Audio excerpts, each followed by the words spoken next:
Hello बच्चों, कैसे हैं आप सभी लोग। मैं आशा करता हूं कि आप अपने घरों में अच्छी प्रकार से होंगे और मेहनत से अपनी पढ़ाई कर रहे होंगे। बच्चों, कल मैंने आपको डिफेक्ट्स ऑफ द सॉलिड्स, ठोसों के अंदर जो दोष होते हैं उनके बारे में बहुत सारी बातें बताई थी। अंत में हमने अशुद्धि दोष को पढ़ा था। मुझे उम्मीद है कि आप लोगों ने उसे रिवाइज किया होगा, उसको नोट कर लिया होगा और उसको अच्छी प्रकार समझ लिया होगा। तो बच्चों, आज की इस क्लास में हम लोग शुरू करेंगे ठोसों के गुण, प्रॉपर्टीज ऑफ द सॉलिड्स। जो ठोस होते हैं, ठोस पदार्थ होते हैं, उनमें कौन कौन से गुण उपस्थित होते हैं, किस किस प्रकार के गुण उनके अंदर उपस्थित होते हैं, उनके मुख्य गुणों के बारे में आज इस वीडियो के माध्यम से हम लोग शुरू करेंगे। जैसे कि मैं हर बार आपसे निवेदन करता हूं कि राजीव सैनी नाम के इस YouTube चैनल को आप सब्सक्राइब जरूर कर लें और मेरी वीडियोस को लाइक जरूर किया करें। आपको अच्छी लगती है तो लाइक जरूर करें, कमेंट्स बॉक्स में कमेंट लिखें ताकि मेरी आने वाली प्रत्येक वीडियो आपको जल्द से जल्द मिल जाया करे। तो बच्चों, शुरू करते हैं। ठोसों के गुण। आपको मैंने इस चैप्टर के प्रारंभ में ही बताया था ठोस किसे कहते हैं। ठोस वे द्रव्य या पदार्थ होते हैं जिनमें उपस्थित अवयवी कण मीन्स परमाणु, अणु, आयन बहुत अधिक समीप होते हैं, बहुत पास पास होते हैं। उनके मध्य जो हमारे परमाणु, अणु, आयन होते हैं, लगने वाला आकर्षण बल बहुत अधिक होता है। ठोसों की जो संरचना होती है वो बहुत सघन होती है और ठोस, इसके पश्चात मैंने आपको बताया था दो प्रकार के, क्रिस्टलीय और अक्रिस्टलीय ठोस, और फिर बहुत सारी बातें ठोसों के बारे में हुई। तो आज हम बात करेंगे ठोसों के गुणों के बारे में। बच्चों, यदि हम ठोसों के गुणों की बात करें तो इसके गुणों को दो भागों में हम डिवाइड कर सकते हैं।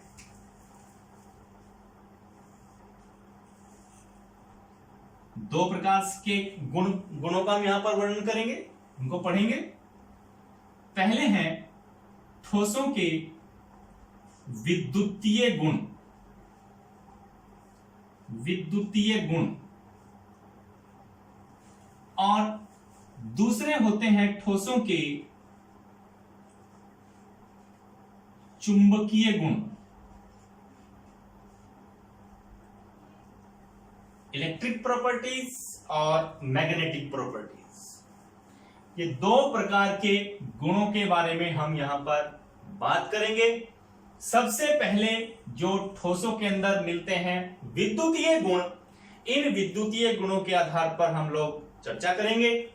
इसके पश्चात हम ठोसों के अंदर पाए जाने वाले चुंबकीय गुणों के बारे में भी चर्चा करेंगे। तो ठोसों में जैसे मैंने बताया, आपके सिलेबस के अकॉर्डिंग दो प्रकार के गुण होते हैं, विद्युतीय गुण और चुंबकीय गुण। इनमें से सबसे पहले हम बात करेंगे विद्युतीय गुणों की। विद्युतीय गुणों के आधार पर ठोसों को हम किस प्रकार से डिवाइड करते हैं, कितने प्रकार के होते हैं, ये हम चेक करेंगे। विद्युतीय गुण का मतलब क्या होता है?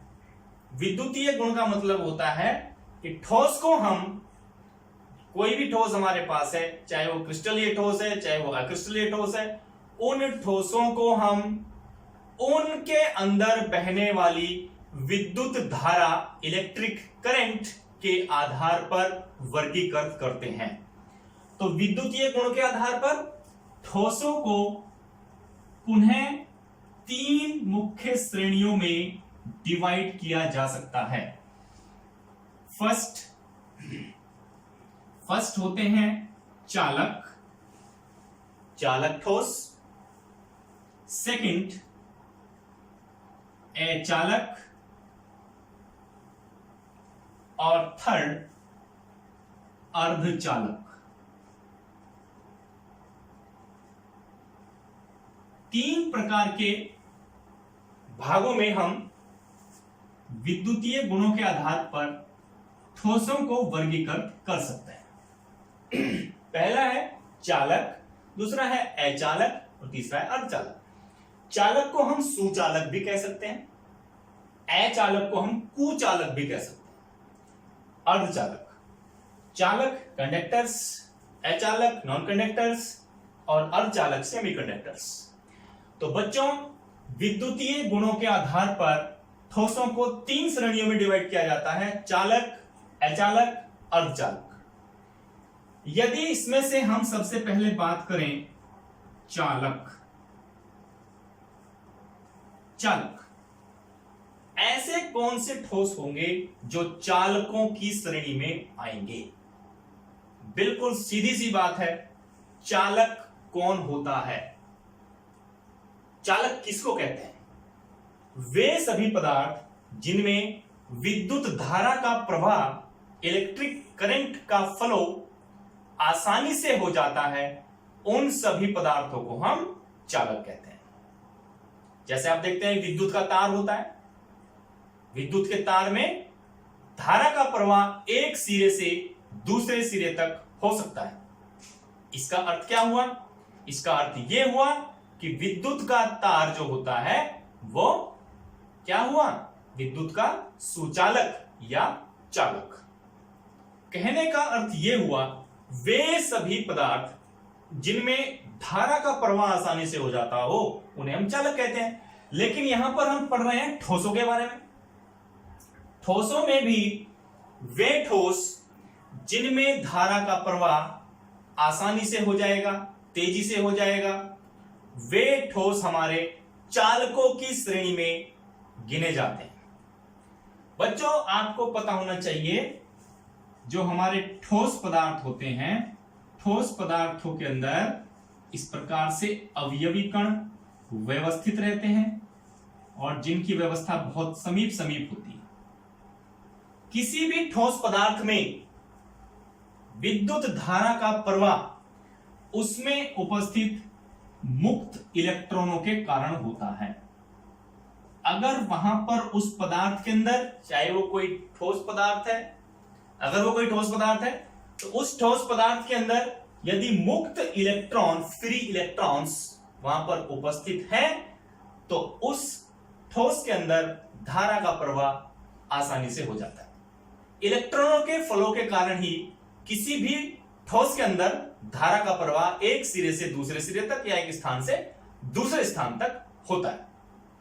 अब ऐसे जितने भी ठोस होंगे जिनमें मुक्त इलेक्ट्रॉन उपस्थित होंगे, मुक्त इलेक्ट्रॉन उपस्थित होंगे तो वो धारा का प्रवाह आसानी से कर सकते हैं। और ऐसे जितने भी ठोस होंगे जिनमें मुक्त इलेक्ट्रॉन पाए जाते हैं वो ठोस चालकों की श्रेणी में आते हैं, उनको हम चालक कहते हैं या सुचालक कहते हैं। बच्चों, इसमें चालकों की श्रेणी में सबसे अच्छी जो एग्जाम्पल्स है आपको पता भी है, आप बहुत बार पढ़ भी चुके होंगे, 9th में, 10th में और 11th में भी आपने पढ़ा होगा। यहां भी मैं आपको बता रहा हूं, चालकों की श्रेणी में सबसे अच्छे एग्जाम्पल्स कौन होते हैं? जो हमारी धातुएं होती हैं, मेटल्स। आपको पता है जो धातुएं होती हैं, मेटल्स होते हैं, वो ठोस हैं। और किस प्रकार के ठोस हैं? क्रिस्टलीय ठोस होते हैं। मैंने आपको क्रिस्टलीय ठोसों के प्रकार समझाए थे। आपने क्रिस्टलीय ठोसों के प्रकार में से एक प्रकार वहां पे पढ़ा था, धात्विक ठोस या धात्विक क्रिस्टलीय ठोस। तो जो धातुएं होती हैं, धातुओं में आपने देखा है चांदी है, सोना है, तांबा है या एल्यूमिनियम है, लोहा एक्सेट्रा। ये धातुएं वो हैं जिनको आप अपने दैनिक जीवन में कहीं ना कहीं जरूर देखते हैं। आपने चांदी भी देखते होंगे, सोना भी देखते हैं, सोने के आभूषण होते हैं, चांदी के आभूषण होते हैं। कॉपर, तांबा, जो भी मैं तार की बात कर रहा था उसके अंदर तांबा, तांबे का तार होता है, एल्यूमिनियम और लोहा। ये जितनी भी धातुएं हैं, इन धातुओं में विद्युत धारा का प्रवाह आसानी से हो जाएगा। एक सिरे से दूसरे सिरे तक धारा का प्रवाह आसानी से हो जाएगा। अगर आपसे कोई ये पूछता है कि इन सभी धातुओं में धारा का प्रवाह क्यों हो जाता है, तो उसका कारण मैंने बताया, इन सभी धातुओं के अंदर या धातुओं के अंदर मुक्त इलेक्ट्रॉन उपस्थित है, और मुक्त इलेक्ट्रॉन किसी भी ठोस के अंदर एक सिरे से दूसरे सिरे तक धारा को प्रवाहित कराने के लिए कारक माने जाते हैं। अगर एक ठोस हमारे पास ऐसा है जिसमें मुक्त इलेक्ट्रॉन उपस्थित है, तो वो धारा का प्रवाह आसानी से कराएगा, और जितने ज्यादा मुक्त इलेक्ट्रॉन उसके अंदर होते हैं उतना ही तेजी से धारा का प्रवाह होता है। आपने पढ़ा भी होगा, जो चांदी होती है 10th क्लास में आपने क्वेश्चन पढ़ा है, सिल्वर आर्जिनेट Ag, तो ये होता है, ये विद्युत धारा की सबसे अच्छी सुचालक धातु है। इसमें धारा का प्रवाह सबसे तेजी से हो जाता है अन्य धातुओं की तुलना में, कॉपर की तुलना में, एल्यूमिनियम की तुलना में, लोहे की तुलना में। तो ऐसा क्यों होता होगा कि चांदी के अंदर धारा का प्रवाह सबसे तेज हो जाता होगा? क्योंकि चांदी के अंदर मुक्त इलेक्ट्रॉनों की संख्या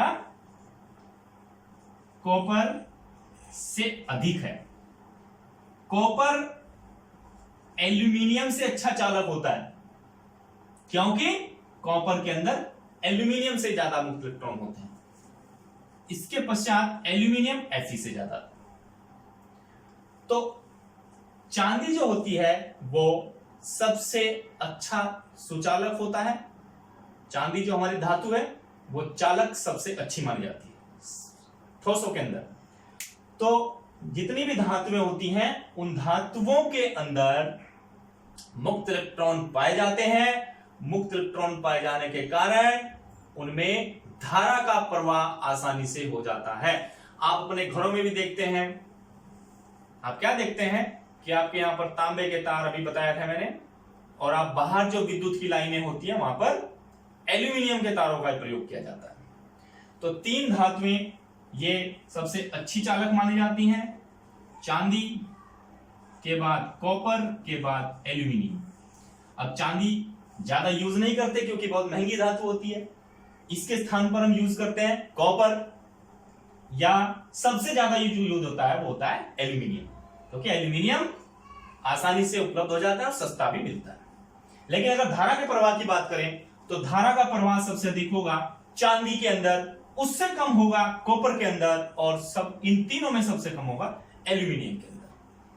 तो बच्चों, ये जितने भी एग्जाम्पल मैंने बोर्ड पे लिखे हैं आप देखते हैं, ये सब धातुएं हैं, और धातुएं ठोस होती हैं, और ठोसों के अंदर ये क्या गुण प्रदर्शित कर रहे हैं? इनके अंदर धारा का प्रवाह आसानी से हो रहा है। तो ऐसे जितने भी ठोस पदार्थ होंगे जिनमें धारा का प्रवाह आसानी से हो जाएगा, बिना किसी रुकावट के हो जाएगा, तेजी से हो जाएगा, उन ठोसों को हम कहेंगे चालक, कंडक्टर्स। यानी कि धातुएं हमारी सभी सुचालक या चालक होती हैं। किसी भी धातु के अंदर या किसी भी जो चालक ठोस होता है उसके अंदर चालकता प्रास, चालकता की जो गति होती है वो कितनी होती है?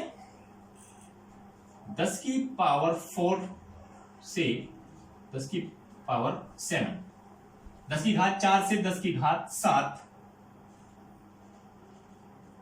ओम इनवर्स इंटू मीटर इनवर्स, ये चालकता का मात्रक होता है। तो ये चालकता पाई जाती है ठोसों के सुचालकों के अंदर। जो चालक धातु होती है उनकी चालकता प्रास नोट कर लीजिए आप, चालकता प्रास इनकी बहुत आती है, 10 की घात 4 से 10 की घात 7 ओम इनवर्स मीटर इनवर्स तक होती है। तो ये होते हैं हमारे चालक। तो चालक जो ठोस होंगे उनके अंदर चालकता गुण किसके अंतर्गत आता है, किसके द्वारा आता है? मुक्त इलेक्ट्रॉनों के द्वारा आता है। इनमें मुक्त इलेक्ट्रॉनों की मात्रा बहुत अधिक होती है, इसलिए ये धारा के प्रवाह को एक स्थान से दूसरे स्थान तक ले जाने में सहायक रहते हैं, या एक बिंदु से दूसरे बिंदु तक धारा के प्रवाह को ले जाने में सहायक रहते हैं। क्योंकि एक बिंदु से दूसरे बिंदु तक धारा के प्रवाह को मुक्त इलेक्ट्रॉनों के द्वारा ले जाने का कार्य किया जाता है। जब ठोस के अंदर मुक्त इलेक्ट्रॉन गतिमान रहते हैं तभी वहां पर धारा का प्रवाह संभव है, जो कि धातुओं के अंदर बहुत अधिक मात्रा में उपस्थित होते हैं, इसलिए इनकी चालकता प्रास बहुत अधिक होती है, 10 की घात 4 से 10 की घात 7 तक होती है। इनको हम बोलते हैं चालक।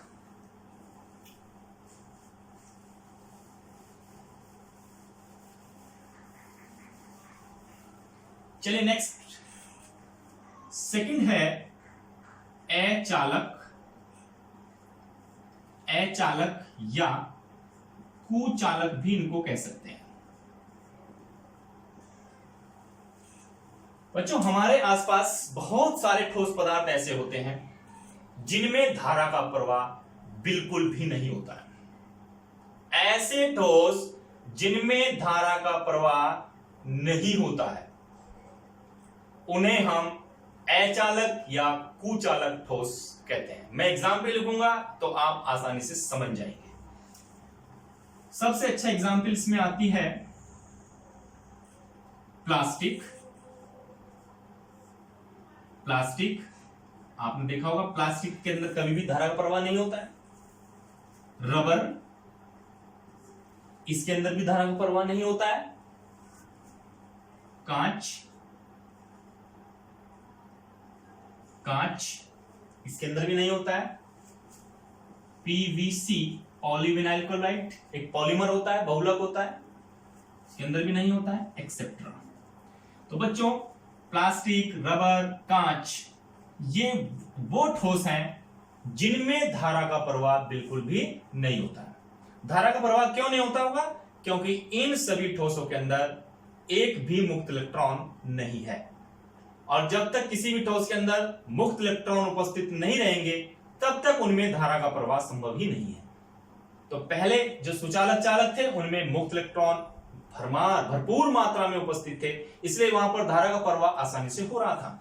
जबकि जो हमारे अचालक कुचालक होते हैं इनमें मुक्त इलेक्ट्रॉन बिल्कुल भी नहीं होते हैं, इसी वजह से इनमें धारा का प्रवाह नहीं होता है। इनकी चालकता प्रास बहुत कम होती है। ये चालकता प्रास आप नोट कर लीजिए। चालकता प्रास इनकी होती है 10 की घात -20 से 10 की घात -10। माइनस में देख रहे हैं आप मान, 10 की घात -20 बहुत छोटा मान होता है, वहां पे मान प्लस में था। 10 की घात 4 से 10 की घात 7 ये बहुत बड़ा मान होता है।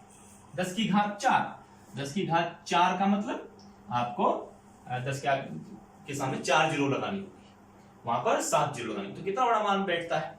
और यहां पर माइनस है, वो प्लस में मान है, और ये माइनस मान बहुत छोटा मान होता है। तो 10 की घात -20 से 10 की घात -10 ohm inverse into meter inverse या सेंटीमीटर इनवर्स, जो भी आप लेना चाहें, ये चालकता का मात्रक होता है। तो ये चालकता प्रास होती है कुचालक या अचालकों की, जिनमें धारा का प्रवाह बिल्कुल भी नहीं होता, उन्हें हम कुचालक कहते हैं। प्लास्टिक, रबर, कांच, पीवीसी एक्सेट्रा, आप समझ गए होंगे। नेक्स्ट है बच्चों थर्ड, अर्धचालक, सेमीकंडक्टर्स। अर्धचालक, अर्धचालक का मतलब क्या होता है? अर्धचालक ऐसे ठोस होंगे जिनकी चालकता चालक और कुचालक के बीच की होती है। चालक जिनकी चालकता बहुत अधिक है, कुचालक जिनकी चालकता बिल्कुल ना है, और अर्धचालक क्या होंगे? इन दोनों के बीच की स्थिति के जो ठोस होते हैं उन्हें हम अर्धचालक कहते हैं, सेमीकंडक्टर्स कहते हैं। इनमें अर्धचालकों में धारा का प्रवाह या तो होता नहीं, होता है तो कभी कभी रुक रुक कर होता है, बहुत कम होता है। चालकों की तरह इनमें धारा का प्रवाह तेजी से नहीं होता है। क्योंकि इनमें धारा का प्रवाह रुक रुक कर हो सकता है या डॉपिंग करा करके इसमें धारा का प्रवाह कराया जा सकता है, इस वजह से ये कहलाते हैं अर्धचालक, सेमीकंडक्टर्स। अर्धचालक वे ठोस होते हैं जिनकी चालकता चालकों और कुचालकों के बीच की होती है, जिनमें धारा का प्रवाह रुक रुक कर होता है या कभी कभी नहीं भी होता है।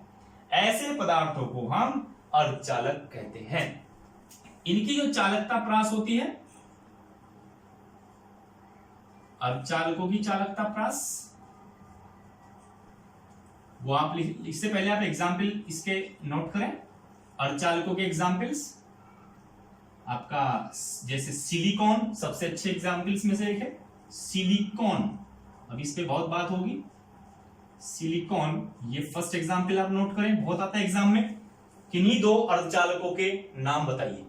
तो पहला नाम आप लिखें सिलिकॉन और दूसरा होता है जर्मेनियम।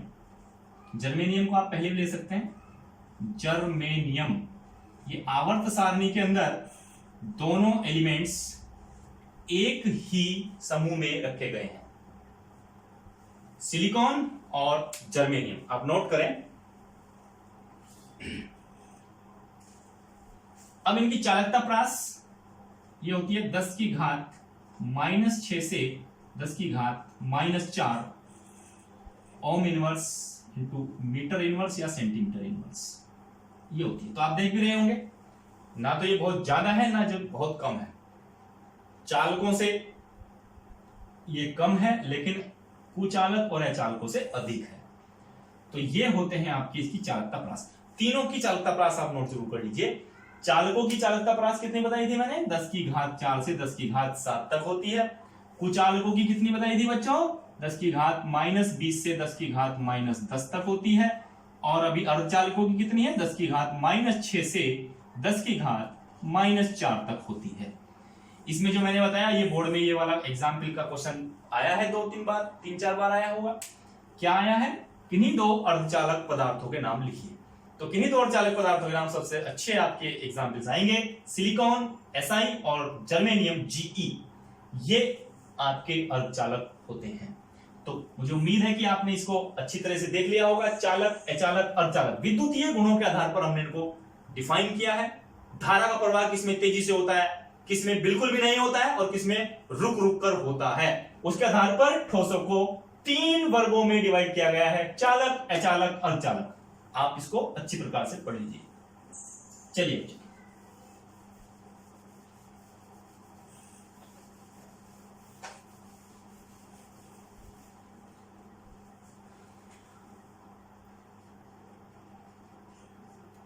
अब बच्चों बात करेंगे अर्धचालक, सेमीकंडक्टर्स।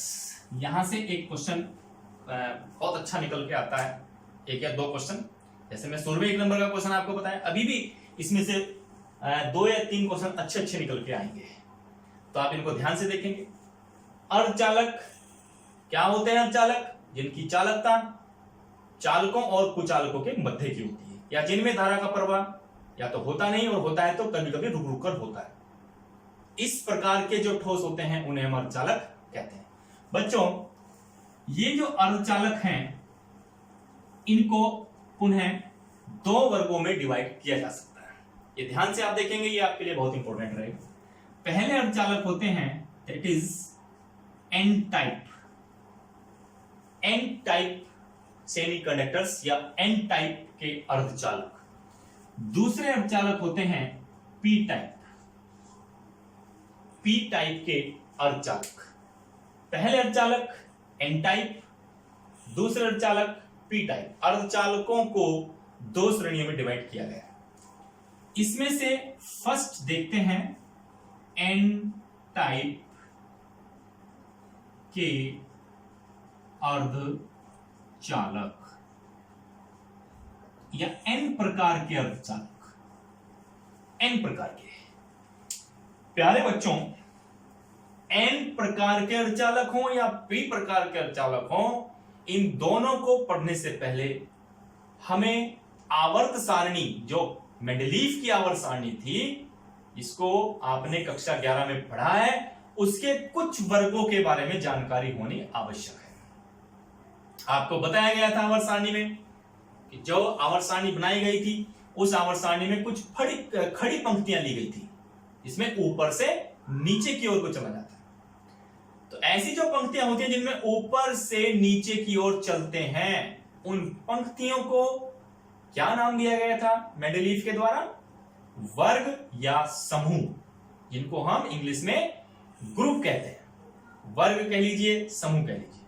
जो खड़ी पंक्तियां होती हैं, आपने देखा था आवर्त सारणी के अंदर 1 से लेकर के 18 तक खड़ी पंक्तियां, जो हमारी दीर्घाकार आवर्त सारणी है उसके अंदर बनाई गई थी और वहां पर उसको अलग अलग ब्लॉक्स में डिवाइड किया गया था। ये अलग टॉपिक है। तो वहां से मैं 3 प्रकार के वर्गों को यहां देखना चाहूंगा। आवर्त सारणी के अंदर जो ग्रुप होता है, ग्रुप नंबर 13, जिसको आप 13वें समूह के तत्व बोलते हैं, वो कौन है?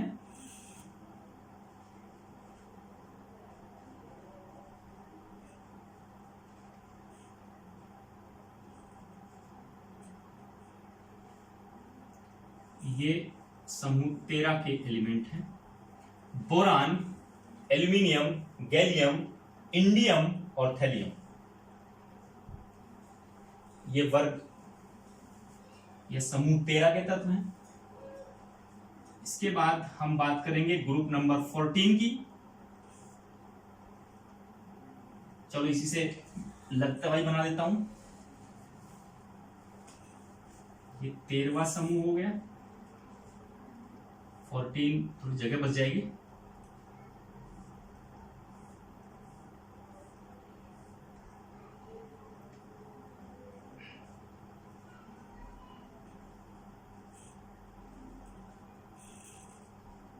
जी, ये 14 समूह है।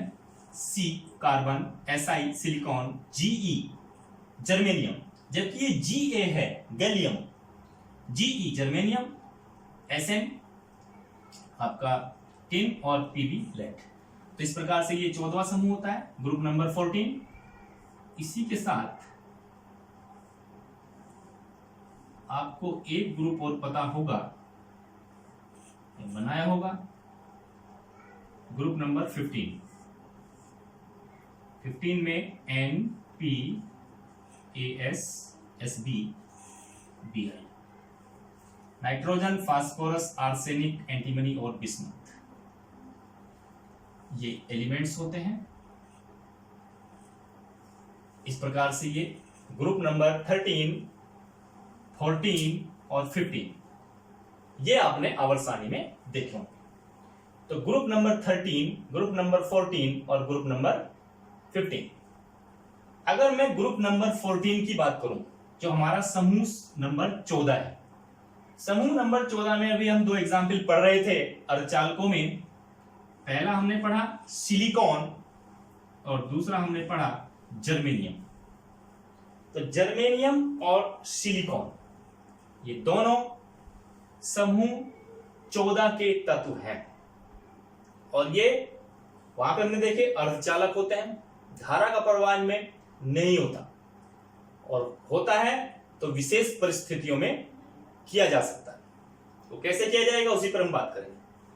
तो सिलिकॉन, जर्मेनियम, इसके साथ साथ जो हम देख रहे हैं समूह 15, समूह 15 में नाइट्रोजन, फास्फोरस, आर्सेनिक, एंटीमनी और बिस्मथ।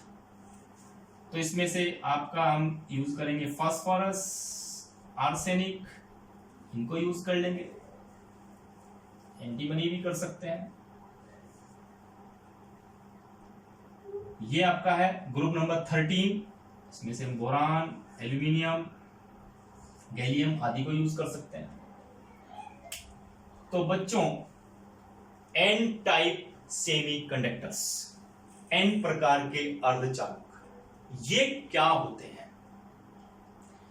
जब हम ग्रुप नंबर 14 आवर्त सारणी के अंदर जो समूह 14वां समूह है, समूह 14 है, ग्रुप 14 है, समूह या वर्ग कह लिए वर्ग 14 है, उसके एलिमेंट जैसे सिलिकॉन, जर्मेनियम, जैसा कि मैंने बताया, इनमें धारा का प्रवाह नहीं होता, विशेष परिस्थिति में धारा का प्रवाह कराया जाएगा।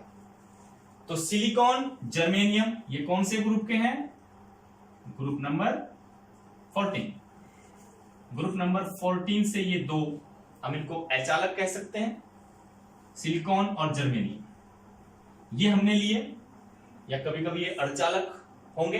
अर्धचालक कैसे होंगे अभी बताया जाएगा। अब यदि हम ग्रुप नंबर 14 के इन 2 तत्वों में, सिलिकॉन और जर्मेनियम में, इससे अगले ग्रुप वाला ग्रुप नंबर 15 और ग्रुप नंबर 15 में से जैसे फास्फोरस, आर्सेनिक एक्सेट्रा, ये हमने क्या करना है, n प्रकार के अर्धचालकों का निर्माण कैसे करना है।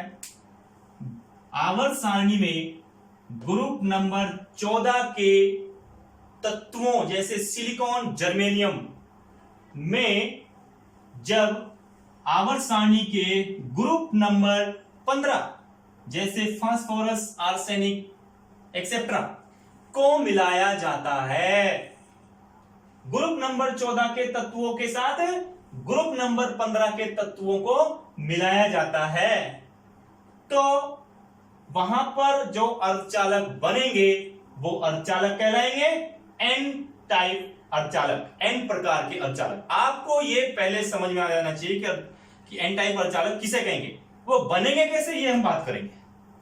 तो एन टाइप अर्धचालक क्या होते हैं, जब आवर्त सारणी के समूह 14 के तत्वों के साथ आवर्त सारणी के समूह 15 के तत्वों को मिलाया जाता है, तो जो अर्धचालक बनते हैं वो एन टाइप अर्धचालक होंगे।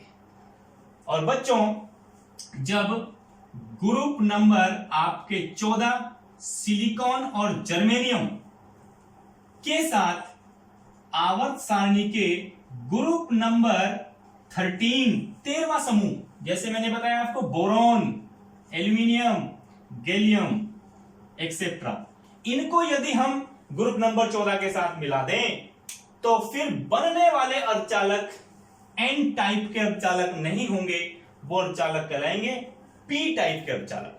तो सबसे पहले तो ये आपको थोड़ा सा जानकारी होनी चाहिए कि एन प्रकार के अर्धचालक कब बनते हैं।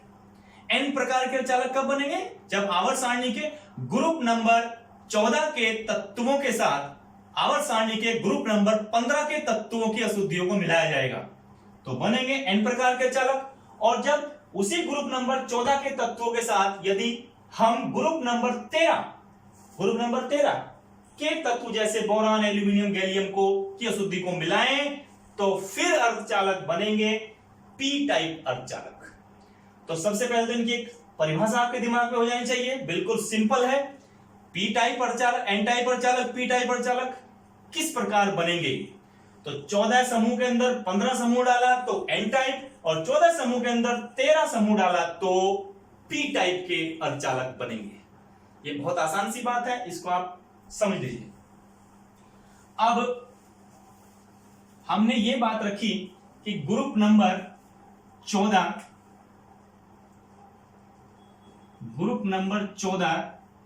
के अंदर ग्रुप नंबर 15 के तत्वों की अशुद्धि मिलाने से आपके एन प्रकार के अर्धचालक बनते हैं। अब बच्चों, पहली बात तो ये हमें पता होनी चाहिए, ये हमें समझ में आ जानी चाहिए कि हम ग्रुप नंबर 14 के तत्वों में ग्रुप नंबर 15 के तत्वों को मिलाना क्यों चाहते हैं। कल मैंने आपको बताया था अशुद्धि दोष। अशुद्धि दोष में क्या हो रहा था, एक क्रिस्टल था, उस क्रिस्टल के अंदर हमने कोई अशुद्धि को प्रविष्ट कराया। अशुद्धि को प्रविष्ट कराने के बाद उस अशुद्धि के कुछ आयन उस क्रिस्टल के आयनों के स्थान को ग्रहण कर लेते हैं। उस प्रक्रिया को हमने कहा था डोपिंग। तो बच्चों, यहां भी जो प्रक्रिया होगी वो डोपिंग की प्रक्रिया होगी। और डोपिंग की प्रक्रिया हम क्यों करना चाहते हैं, क्योंकि हम ऐसे पदार्थों को, ग्रुप नंबर 14 में से जो मैंने बताया आपको सिलिकॉन है या जर्मेनियम है, इनकी चालकता ना के बराबर है, इनकी चालकता को हमें बढ़ाना है। इनकी चालकता को बढ़ाना का मतलब इनमें धारा के प्रवाह को कराना है। जब धारा का प्रवाह होता है तो वो आपके अर्धचालकों का निर्माण होगा, नहीं तो जब तक इनके अंदर धारा प्रवाह नहीं होगा ये अर्धचालकों का निर्माण नहीं करेंगे। तो अर्धचालकों का निर्माण करने के लिए हमें ग्रुप नंबर 14 में ग्रुप नंबर 15 के तत्वों को डोपिंग कराना है। उससे हमें प्राप्त होने वाला अर्धचालक एन प्रकार होगा। वो कैसे होगा, अब आप देखिए। ग्रुप नंबर 14 और ग्रुप नंबर 15। ग्रुप नंबर 14 लेते हैं। चलो 14 में हमने कौन लिया, सिलिकॉन। सिलिकॉन को आपको पता है इसका एटॉमिक नंबर कितना होता है, 14, 14 होता है। 14 होता है तो इसका इलेक्ट्रॉनिक विन्यास कितना होगा, 284। इसके वैलेंस सेल में electron, number of electrons 4, number of electrons 4 हैं। तो सिलिकॉन कुछ इस प्रकार के से इसको हम दर्शा सकते हैं। सिलिकॉन के चारों ओर कक्षाओं में कितने इलेक्ट्रॉन घूमेंगे बाहर? वैलेंस सेल में 4 इलेक्ट्रॉन, क्योंकि इलेक्ट्रॉन जो दर्शाए जाते हैं वो बिंदु चित्रण में केवल वैलेंस इलेक्ट्रॉन, बाहर के इलेक्ट्रॉन दर्शाए जाते हैं। चलिए 1 2 3 4, इस प्रकार से हमने सिलिकॉन को लिया। तो इसका क्या मतलब हुआ बच्चों? जो सिलिकॉन के पास 4 सिंगल इलेक्ट्रॉन हैं, 4 अनपेयर्ड इलेक्ट्रॉन। अनपेयर्ड इलेक्ट्रॉन, जो अनपेयर्ड इलेक्ट्रॉन होता है, सिंगल इलेक्ट्रॉन होता है, वो किसी दूसरे सिंगल इलेक्ट्रॉन के साथ, किसी दूसरे सिंगल इलेक्ट्रॉन के साथ साझा करके बॉन्डिंग करता है, बंध बनाता है। यह आपको रासायनिक आबंधन के अंदर कक्षा 11 में अच्छी प्रकार समझाएगा। फिर भी कल मैंने वादा भी किया था, अगर किसी बच्चे को इन चीजों में समस्या हो, दिक्कत हो, तो मुझे कमेंट्स करके बताए। मैं उसी प्रकार की बेसिक केमिस्ट्री पे एक वीडियो आपको जरूर अपलोड करूंगा, लेकिन उसके लिए मुझे आपको कमेंट्स करके बताना होगा कि किन चीजों में, बेसिक केमिस्ट्री में किन चीजों को लेकर के आपको वीडियो की आवश्यकता है। तो बच्चों, ये 4 यहां पर अनपेयर्ड इलेक्ट्रॉन है। आपको पता होना चाहिए ये वाला जो इलेक्ट्रॉन होगा ये एक बॉन्ड बना सकती है, ये भी एक बॉन्ड बना सकता है, ये भी एक बॉन्ड बना सकता है, ये भी एक बॉन्ड बना सकता है। तो सिलिकॉन के पास 4 अनपेयर्ड इलेक्ट्रॉन है, तो वो 4 बॉन्ड दूसरे 4 इलेक्ट्रॉनों को अपने साथ जोड़ सकती है। सिलिकॉन की जो संरचना होती है, सिलिकॉन के अंदर जो परमाणुओं की जो संरचना होती है, जुड़ने की संरचना होती है, वो कार्बन की तरह ही होती है। कार्बन के अंदर भी कार्बन वैलेंसी, क्योंकि एक ही ग्रुप के अंदर रखे हुए हैं, 14 ग्रुप में। आपको पता होना चाहिए एक ही ग्रुप के अंदर जितने भी तत्व रखे जाते हैं उन सब की संयोजकता एक जैसी होती है। अगर कार्बन की वैलेंसी 4 है तो उसके नीचे जो सिलिकॉन है उसकी वैलेंसी भी 4 होगी और जर्मेनियम की भी 4 ही होगी, एसएन की भी 4 होगी, पीबी की भी 4 ही होगी। तो जो हमारा सिलिकॉन होता है ये 4 बॉन्ड बनाता है। और सिलिकॉन की अगर आपको इसकी संरचना के बारे में पता करना हो, थोड़ा सा बना के हमें देखना हो, तो किस प्रकार से ये जुड़ा रहेगा मैं आपको बता देता हूं कि कैसे ये रहेगा। सिलिकॉन के बारे में मैंने बताया 14 2 8 4, ये आपको याद रहना चाहिए। सिलिकॉन को चलो मैं यहां बनाता हूं।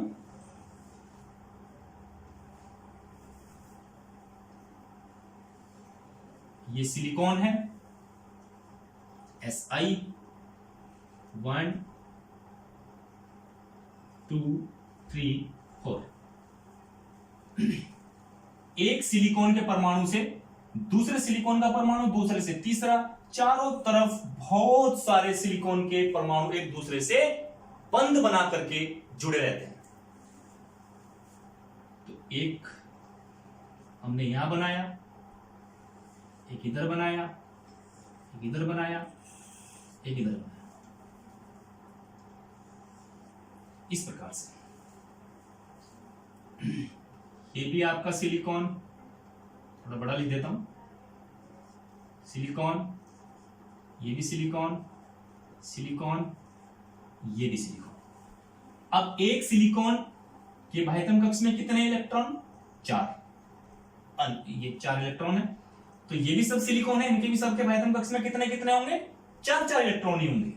चलिए 1 2 3 4, ऐसे इसके होंगे 1 2 3 4, इसके भी ऐसे ही होंगे 1 2 3 4, यहां पर भी ऐसे होंगे 1 2 3 4। ये हुआ। अब बच्चों किस प्रकार से ये एक दूसरे के साथ बॉन्ड्स के द्वारा जुड़ते होंगे?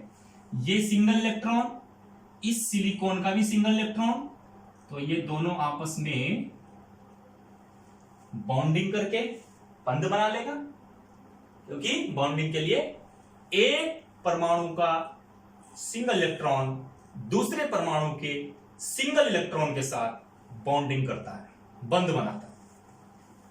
ऐसे ही ये वाला यहां बॉन्डिंग करेगा, ये वाला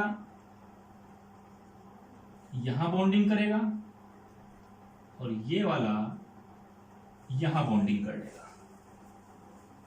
इस प्रकार से ये जो बीच में जो हमने सिलिकॉन का परमाणु दिखाया, इसके चारों इलेक्ट्रॉन दूसरे सिलिकॉन के परमाणुओं के एक एक इलेक्ट्रॉन के साथ बॉन्डिंग करके जुड़े रहते हैं। अब बच्चों मैंने क्या बताया कि इसमें 4 तो मैंने दर्शाए हैं, लेकिन मैंने क्या बताया आपको, बहुत सारे होंगे, हजारों होंगे। तो जो ये आपके 3 इलेक्ट्रॉन इसमें बचते हैं प्रत्येक में, ये किसी दूसरे के साथ जुड़े होंगे, ये भी किसी दूसरे के साथ जुड़ा होगा, ऐसे ही बहुत सारी संरचनाएं बनेगी। तो इस प्रकार से ये भी बॉन्डिंग दूसरे के साथ जुड़ के करेगा, ये यहां से भी कर लेगा, ये यहां से भी कर लेगा। इनके साथ हम दूसरे सिलिकॉन अगर बनाना चाहें तो बना सकते हैं, बहुत बड़ी संरचना बन सकती है। तो सिलिकॉन का जो मैंने आपको ये स्ट्रक्चर दिखाया, ये कुछ इस प्रकार से होता है, जो सिलिकॉन के परमाणु एक दूसरे के साथ जुड़े हुए होते हैं। बच्चों इनमें हम देखते हैं, इस संरचना में सिलिकॉन के अंदर, इसको देखिए आप, इस पे ध्यान दीजिए, बीच में सिलिकॉन के अंदर कोई भी इलेक्ट्रॉन चारों में से ऐसा नहीं बचता जिसने किसी दूसरे के साथ बंध न बनाया हो। चारों इलेक्ट्रॉन दूसरे सिलिकॉन के परमाणु के साथ बॉन्डिंग कर रहे हैं। जब चारों ने बॉन्डिंग कर ली, इसका मतलब सिलिकॉन के परमाणु के पास कोई भी मुक्त इलेक्ट्रॉन नहीं रहा। और जब तक किसी परमाणु के पास, अभी हमने बताया था, मुक्त इलेक्ट्रॉन नहीं होता है, तब तक उसमें धारा का प्रवाह नहीं होता है, क्योंकि इलेक्ट्रॉनों के कारण ही धारा का प्रवाह होता है। अब यहां पर चारों इलेक्ट्रॉन बॉन्ड करके, बॉन्ड बंध बना करके जुड़े हुए हैं, उनमें से एक भी इलेक्ट्रॉन गति करने के लिए स्वतंत्र नहीं है। इसलिए इस कंडीशन में, जो कंडीशन सिलिकॉन की इस समय है, इस कंडीशन में सिलिकॉन विद्युत का कुचालक होगा, कुचालक होगा, इसमें धारा का प्रवाह नहीं होगा। लेकिन सिलिकॉन को मैंने बताया था आपको, ग्रुप नंबर 14 का एलिमेंट है, 14वें समूह का, और हम कौन से प्रकार के अर्धचालक पढ़ रहे हैं, एन प्रकार के। एन प्रकार के अर्धचालक कब बनते हैं, जब 14वें समूह के तत्वों में 15वें समूह के किसी तत्व को मिलाया जाए, डोपिंग कराया जाए। तो अब हमें इस कंडीशन में हम देख रहे हैं कोई मुक्त इलेक्ट्रॉन नहीं है, तो इसलिए बच्चों हमें क्या करना होगा, हमें समूह 15 का कोई एक तत्व, फास्फोरस, आर्सेनिक, इनमें से फास्फोरस ले लीजिए, आर्सेनिक ले लीजिए, इनमें से इसके अंदर डोपित करना होगा। और डोपित कैसे होता है, कल बताया था, एक तत्व या एक क्रिस्टल या एक पदार्थ को दूसरे पदार्थ के साथ मिलाते हैं, पिघलाते हैं, तो उसमें उस पहले पदार्थ के जो कण होते हैं या आयन होते हैं या परमाणु होते हैं, उनके स्थान पर दूसरे पदार्थ के परमाणु या आयन स्थापित होते हैं। इस प्रकार से डोपिंग के द्वारा जो आपका क्रिस्टल होता है या आपका कोई पदार्थ होता है, उसमें दूसरा पदार्थ पहुंच जाता है। तो इसके लिए हम क्या करेंगे, समूह 15 एन प्रकार के अर्धचालक में 14 के अंदर 15 डालना है, और पी प्रकार के अर्धचालक में 14 के अंदर 13 डालना है। ये याद रखेंगे आप, ये अगर आपने याद कर लिया तो इसमें आप कभी भी दिक्कत नहीं आएगी। तो बच्चों इसमें चलिए हम यहाँ 15वें समूह से फास्फोरस, आर्सेनिक, इनमें से कोई ले, तो फास्फोरस को ले लेते हैं। फास्फोरस को एक बार यहां देखिए आप, फास्फोरस जो कि समूह 15 का तत्व है, तो इसमें आप देखते हैं इसका परमाणु क्रमांक कितना होगा, 15 होता है, नाइट्रोजन का 7 होता है, तो 285। संयोजी कक्ष में इलेक्ट्रॉन कितने हुए, 5। तो फास्फोरस में अगर हम फास्फोरस को देखें तो वहां सिलिकॉन में कितने थे, 4, और फास्फोरस में कितने, 5। 1 2 3 4 5। फास्फोरस के अंदर सिलिकॉन से एक परमाणु अधिक होगा, एक इलेक्ट्रॉन अधिक होगा। तो बच्चों अब हम क्या देखते हैं, यदि हम इस सिलिकॉन की संरचना के अंदर क्या करें, फास्फोरस की अशुद्धि को डालें, इसमें प्लस पी, प्लस फास्फोरस, समूह 15 का तत्व है क्योंकि समूह 15 का मिलाना है, या आर्सेनिक भी डाल सकते हैं, समूह 15 का ही है। सबके भाइतम कक्ष में 5 ही होंगे, फास्फोरस, आर्सेनिक, एंटीमनी, बिस्मथ, कोई भी हो, बिस्मथ तो नहीं लेंगे, लेकिन फास्फोरस, आर्सेनिक और एंटीमनी ले सकते हैं। तो बच्चों जब ये डालेंगे तो क्या होगा, डोपिंग की क्रिया होगी। डोपिंग की क्रिया के बाद क्या होता है, इस सिलिकॉन की संरचना में, सिलिकॉन की जो एक संरचना बनी हुई है, इस संरचना में सिलिकॉन के परमाणु को हटा करके कुछ स्थानों पर फास्फोरस का परमाणु एडजस्ट हो जाएगा, जैसा कि कल मैंने आसूदी दोष में आपको समझाया था। तो बच्चों मान लीजिए ये तो क्रिस्टल, ये संरचना फिलहाल सिलिकॉन की बनी है, लेकिन जब इसमें फास्फोरस डाल दिया गया तो मान लिया हमने इस स्थान पर जो आपका सिलिकॉन था उसको वहां से फास्फोरस ने हटाया और फास्फोरस इसके स्थान पर आकर सिचुएटेड हो गया। तो बच्चों अब यहां पर कौन आ गया सिलिकॉन के स्थान पर, फास्फोरस। और फास्फोरस अगर आया है तो फास्फोरस के पास नंबर ऑफ इलेक्ट्रॉन्स कितने हैं, वैलेंस शेल इलेक्ट्रॉन 1 2 3 4 5, यानी कि यहां पर एक इलेक्ट्रॉन क्या हो जाएगा, बढ़ेगा फास्फोरस के आने से। और इसके चारों ओर जो आपके सिलिकॉन है उनके पास कितने कितने इलेक्ट्रॉन शेष थे, एक एक इलेक्ट्रॉन। तो ये बॉन्ड यहां बना, यहां बना, यहां बना, 4 बॉन्ड बनाए। 5वां बॉन्ड बनाने के लिए आसपास के किसी भी सिलिकॉन के पास 5 इलेक्ट्रॉन नहीं है, क्योंकि सिलिकॉन के पास कितने इलेक्ट्रॉन होते हैं, वैलेंस शेल में 4। तो इसका मतलब सिलिकॉन अधिकतम कितने बॉन्ड बना सकती है, 4। लेकिन फास्फोरस के पास कितने इलेक्ट्रॉन है वैलेंस शेल में, 5। तो फास्फोरस कितने बॉन्ड बना लेगी, अधिकतम 5। तो यहां पर सिलिकॉन 4 बॉन्ड बना करके फास्फोरस के 4 इलेक्ट्रॉनों को बांध लेती है, लेकिन जो 5वां इलेक्ट्रॉन रहता है ये इलेक्ट्रॉन बॉन्डिंग नहीं करता और ये इलेक्ट्रॉन रह जाता है मुक्त, फ्री। इस एक जो इसमें जो ज्यादा इलेक्ट्रॉन है इस इलेक्ट्रॉन को बोला जाएगा मुक्त इलेक्ट्रॉन। और ये मुक्त इलेक्ट्रॉन जब इसके अंदर आया तो मुक्त इलेक्ट्रॉन आने के बाद क्या होगा, जब इसके अंदर मुक्त इलेक्ट्रॉन आ गया है तो इसका मतलब धारा का प्रवाह हो जाएगा। तो धारा का प्रवाह होगा वो किसके कारण होगा, फास्फोरस की अशुद्धि मिलाने के बाद। क्योंकि फास्फोरस का जो एक 5वां इलेक्ट्रॉन होगा, 4 तो बॉन्ड के साथ जुड़ जाएंगे, लेकिन जो 5वां होगा वो किसी सिलिकॉन के इलेक्ट्रॉन के साथ बॉन्ड नहीं करेगा, इसलिए वो मुक्त रह जाता है। और वो मुक्त इलेक्ट्रॉन ही वहां पर संरचना के अंदर धारा के प्रवाह को कराने का कार्य करता है। तो चूंकि यहां पर इलेक्ट्रॉन रहा मुक्त, और इलेक्ट्रॉन आप देखते हैं इलेक्ट्रॉन पर किस प्रकार का आवेश होता है, नेगेटिव, इसलिए इस प्रकार के अर्धचालक को बोला गया एन प्रकार का अर्धचालक।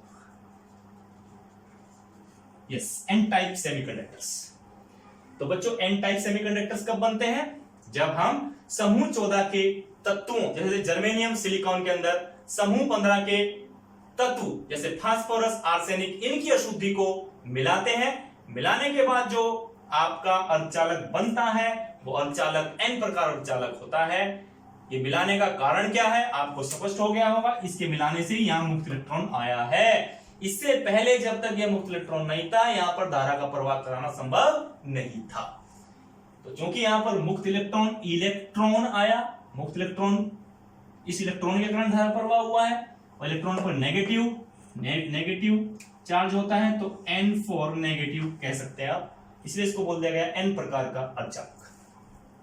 तो बच्चों मुझे उम्मीद है, आशा है कि आपको ये समझ में आया होगा, इसको आप देख सकते हैं। जैसा कि मैंने बताया कि कोई भी चीज आपको बेसिक केमिस्ट्री में कोई चीज आपको नहीं आ रही हो तो प्लीज आप लोग कमेंट बॉक्स में कमेंट लिख दिया करें। जो आपका YouTube चैनल है राजीव सैनी के नाम से, उसमें आप जाइए, उसको सब्सक्राइब कीजिए, लाइक कीजिए, वीडियो अच्छी लगती है तो उसको लाइक कीजिए और वहां पर कमेंट्स भी लिखिए। तो बच्चों ये आपका है एन टाइप सेमीकंडक्टर्स, ये आपको देखना है। चलिए अब जल्दी से मैं आपको बताता हूं पी टाइप सेमीकंडक्टर्स।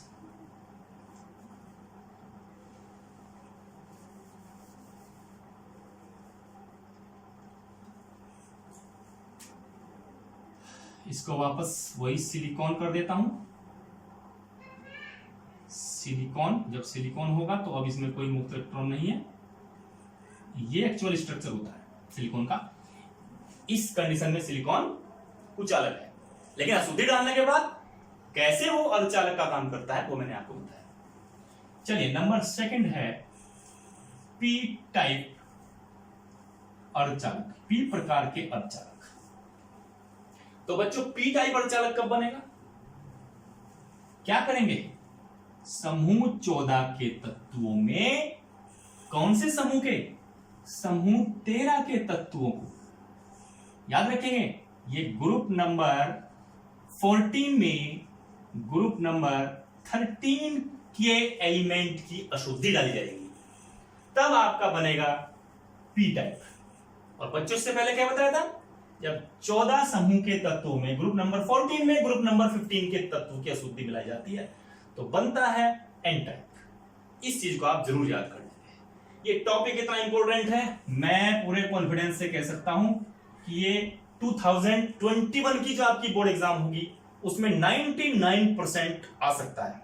पिछले 2 साल से नहीं आया है, बहुत खास टॉपिक है, इसलिए मैं इसको इतना स्लोली पढ़ाने का प्रयास आपको कर रहा हूं ताकि आप अच्छे से सीख सकें। इसको जरूर आप पढ़ें। तो बच्चों आपको बताना है पी टाइप अर्धचालक कब बनता है। पी टाइप अर्धचालक जब समूह आवर्त सारणी के समूह 14 के तत्वों में आवर्त सारणी के समूह 13 के तत्व जैसे बोरान, एल्यूमिनियम, गैलियम आदि को मिलाया जाता है तो उनसे बनने वाले अर्धचालकों को हम पी प्रकार के अर्धचालक कहेंगे। ये इसकी डेफिनेशन हो सकती है। अब किस प्रकार से होगा? ये हमने सिलिकॉन लिया, सिलिकॉन ले लेते हैं और सिलिकॉन अभी आपको दिखाया मैंने कैसे जुड़ा होता है, जो संरचना इससे पहले बनी हुई थी वो। अब हमने क्या किया, इस सिलिकॉन के अंदर हमने ग्रुप नंबर 13 का कोई एलिमेंट, यहां हमने 15 उठाया था पहले, लेकिन अब 13 उठाएंगे। वो कौन है? बोरॉन। चलिए बोरॉन, बोरॉन का एटॉमिक नंबर होता है 523। इसका इलेक्ट्रॉनिक कॉन्फ़िगरेशन हुआ। अब बोरॉन के पास कितने इलेक्ट्रॉन हैं? Valence electron 3, 1 2 3। ये बोरॉन होगा। इस बार हमें क्या दिख रहा है? फास्फोरस जो हमने डाला था उसके पास इलेक्ट्रॉन अधिक था सिलिकॉन से, लेकिन यहां पर जो हमने बोरॉन लिया है ग्रुप नंबर 13 का एलिमेंट, इसके पास एक इलेक्ट्रॉन कम है सिलिकॉन से। तो बच्चों जब हम इसमें बोरॉन डालते हैं सिलिकॉन में, डोपिंग कराते हैं, तो डोपिंग कराने पर वही प्रक्रिया होगी। सिलिकॉन के कुछ परमाणुओं को हटा करके वहां पर बोरॉन के परमाणु स्थापित हो जाएंगे। तो फॉर एग्जांपल यहां पर मैं मान लेता हूं कि बोरॉन का एक परमाणु स्थापित हुआ, लेकिन इस बार आप ध्यान रखेंगे कि बोरॉन के पास वैलेंस इलेक्ट्रॉन कितने हैं? 3 का मतलब यह हुआ कि बोरॉन कुल कितने बॉन्ड बना सकती है? 3 bond. Maximum number of bonds create कितने करेगा? केवल 3 से ज्यादा नहीं कर सकती है बॉन्ड। तो 1 हो गया, चलिए इधर 2 हो गया और 3 हो गया। अब यहां पर बॉन्डिंग कैसे हो जाएगी? ये सिंगल इलेक्ट्रॉन, ये सिंगल, तो सिलिकॉन के साथ ये बॉन्डिंग, ये भी हो गई और बच्चों ये भी हो गई। अब इस तरफ क्या देख रहे हैं? इस साइड हमने क्या देखा? यहां पर एक सिंगल इलेक्ट्रॉन है, लेकिन इस सिंगल इलेक्ट्रॉन के साथ साझेदारी करने के लिए बोरॉन के पास इलेक्ट्रॉन नहीं है। बोरॉन के पास 3 इलेक्ट्रॉन थे, तीनों के तीनों इलेक्ट्रॉन साझा कर चुके। अब उसके पास साझा करने के लिए कोई इलेक्ट्रॉन शेष नहीं है। और यहां सिलिकॉन के पास आप क्या देख रहे हैं?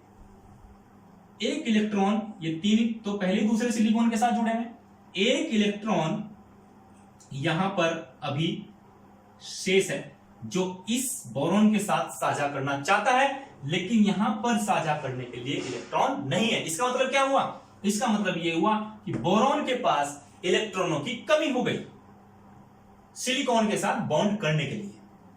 तो बच्चों इलेक्ट्रॉन की कमी के चलते ये इलेक्ट्रॉन बॉन्ड बनाना चाहती है सिलिकॉन की, लेकिन यहां पर नहीं है, तो इस स्थान पर, इस जगह पर बोरॉन में एक इलेक्ट्रॉन न्यून छिद्र, इलेक्ट्रॉन न्यून छिद्र, एक छिद्र बन जाएगा। इलेक्ट्रॉन न्यून का क्या मतलब हुआ? इलेक्ट्रॉन की कमी के कारण एक छिद्र वहां पर बनेगा, एक होल बन जाएगा जो इलेक्ट्रॉन की कमी को दर्शाएगा। इलेक्ट्रॉन चाहता है वो छिद्र कि कहीं से कोई इलेक्ट्रॉन उसके पास आए, इसलिए वहां पर एक होल, एक छिद्र बन जाता है जिसको बोला जाता है इलेक्ट्रॉन न्यून छिद्र, क्योंकि यह स्थान इलेक्ट्रॉन की अपेक्षा कर रहा है कि कहीं से इलेक्ट्रॉन आए, इसलिए वहां पर इलेक्ट्रॉन न्यून छिद्र बन जाता है। अब बच्चों बताओ, इलेक्ट्रॉन पर कौन सा आवेश होता है? ऋणावेश। अब ये स्थान जो छिद्र बना, ये इलेक्ट्रॉन को खींचना चाहता है अपनी ओर। इलेक्ट्रॉन के पास ऋणावेश है और ये छिद्र नेगेटिव चार्ज वाले इलेक्ट्रॉन को खींचना चाहता है। तो बताइए, इस छिद्र के ऊपर हम कौन सा आवेश अपेक्षित समझ सकते हैं, या हम क्या मान के चलेंगे ये छिद्र किस प्रकार का होगा? आप सभी जानते हैं विपरीत आवेश एक दूसरे को आकर्षित करता है, तो इसको इलेक्ट्रॉन को आकर्षित अपनी ओर करना है, इलेक्ट्रॉन न्यून छिद्र को, तो इसका मतलब इस इलेक्ट्रॉन न्यून छिद्र पर पॉजिटिव चार्ज आ जाएगा, क्योंकि पॉजिटिव ही नेगेटिव को खींचता है। अब क्या होगा बच्चों, ये यहां पर इलेक्ट्रॉन न्यून छिद्र बन गया, जिसपे मैंने बताया कहीं ना कहीं धनावेशित अवस्था को प्रदर्शित करेगा, वो इलेक्ट्रॉन को खींचना चाहता है। इस धनावेश के आकर्षण के कारण यहां से कोई दूसरा इलेक्ट्रॉन इस स्थान से, कोई इस स्थान पे जो बॉन्ड बनाया था उस बॉन्ड को तोड़ता है और इस छिद्र की ओर धनावेश के कारण आकर्षित होता है। यहां आकर्षित हुआ, इलेक्ट्रॉन यहां आया, इस इलेक्ट्रॉन के साथ बॉन्डिंग कर दिए, लेकिन जहां से इलेक्ट्रॉन ने बॉन्ड तोड़ा वहां पर फिर क्या उत्पन्न हो गया? इलेक्ट्रॉन न्यून छिद्र। अब क्या हुआ, यहां पर इलेक्ट्रॉन न्यून छिद्र बना, तो यहां भी पॉजिटिव आवेश को प्रदर्शित करेगा। अब ये जो पास का इलेक्ट्रॉन है ये इसकी ओर आकर्षित होना शुरू हुआ, इसने अपना बॉन्ड तोड़ा और बॉन्ड तोड़ करके ये भी इसकी तरफ को भागने का प्रयास करता है, ये बॉन्ड बना लेता है, लेकिन जहां से ये इलेक्ट्रॉन जाएगा वहां पर फिर से क्या हो जाएगा? इलेक्ट्रॉन न्यून छिद्र बन जाएगा। इस प्रकार से पूरे इस सिस्टम के अंदर इलेक्ट्रॉन न्यून छिद्र की ओर इलेक्ट्रॉन धनावेश के कारण, छिद्र पर कौन सा आवेश बताया था? धनावेश के कारण इलेक्ट्रॉन वहां आकर्षित होंगे, लेकिन अपने स्थान से जब वो जाएंगे उनके मूल स्थान पर फिर से इलेक्ट्रॉन न्यून छिद्र बन जाएगा। इस प्रकार से पूरी इस व्यवस्था में इलेक्ट्रॉन एक स्थान से दूसरे स्थान पर जाता रहेगा, गति करता रहेगा। और आपको पता है जब इलेक्ट्रॉन यहां पर गति करना शुरू किया तो इसका मतलब उसके अंदर कौन सा गुण आ गया?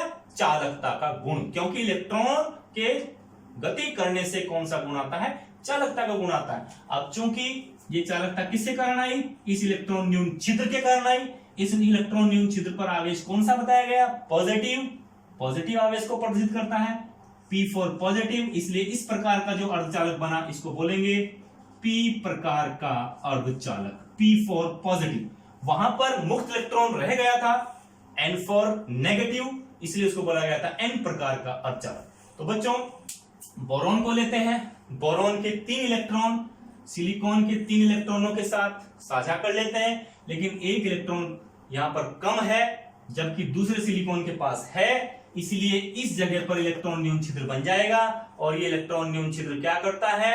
ये इलेक्ट्रॉन को खींचना चाहता है, और इलेक्ट्रॉन को खींचना चाहता है इसका मतलब वो पॉजिटिव चार्ज कहीं ना कहीं प्रदर्शित करेगा, तो किसी इलेक्ट्रॉन को अपनी ओर खींचेगा तो बॉन्ड बना लेगा, लेकिन जहां से इलेक्ट्रॉन आया वहां पर वापस इलेक्ट्रॉन न्यून छिद्र बन जाता है। इस प्रकार से इलेक्ट्रॉन घूमते रहते हैं। इसी वजह से उस इलेक्ट्रॉन के घूमने के कारण वहां पर धारा का प्रवाह चलना शुरू हो जाता है। तो इस प्रकार चूंकि मैंने बताया पॉजिटिव चार्ज के कारण आता है, पी टाइप आप याद रख सकते हैं, P फॉर पॉजिटिव धनावेश जो होल बना उसके कारण, और N फॉर नेगेटिव। तो इस प्रकार से ये N प्रकार और P प्रकार के अर्धचालक के हैं।